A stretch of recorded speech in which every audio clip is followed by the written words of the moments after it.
పోరాడి సాధించిన తెలంగాణలో ప్రజలకు స్వేచ్ఛ లేదని కవిత విమర్శించారు. ఆనాడు పాలించిన కుటుంబంలో నేను భాగమే, అందుకు సిగ్గుపడుతున్నా, దీనికి క్షమాపణ చెబుతున్నా అని సంచలన కామెంట్స్ చేశారు. తెలంగాణ సాధించినందుకు తన జన్మ ధన్యమైందని వ్యాఖ్యానించారు. బీఆర్ఎస్ పాలనలో తెలంగాణ ఆత్మ కోల్పోయిందని, అందుకే ఇవాళ టీఆర్ఎస్ ఆవిర్భవించిందని అన్నారు.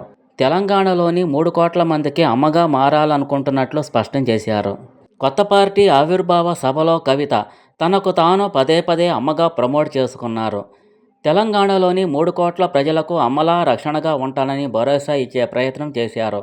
అయితే తమిళనాడులో జయలలిత అమ్మగా బలమైన రాజకీయ శక్తిగా ఎదిగారు.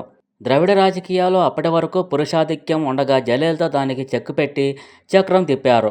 ఇప్పుడు కవిత మరో జయలలిత రాజకీయం చేయబోతున్నారా అనే చర్చ మొదలయ్యింది. హార్ట్ఫుల్గా చెప్తున్నా, నా హృదయాంతరాల నుంచి ఒక మాట చెప్తా ఉన్నా.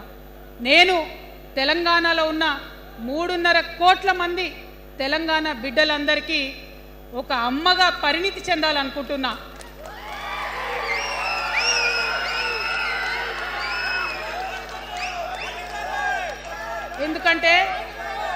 ఎందుకంటే ఒక అమ్మతనంతో పరిపాలన జరిగినప్పుడే బిడ్డలకి ఏదైనా కష్టం వస్తే అమ్మ హృదయం బద్దలవుతుంది.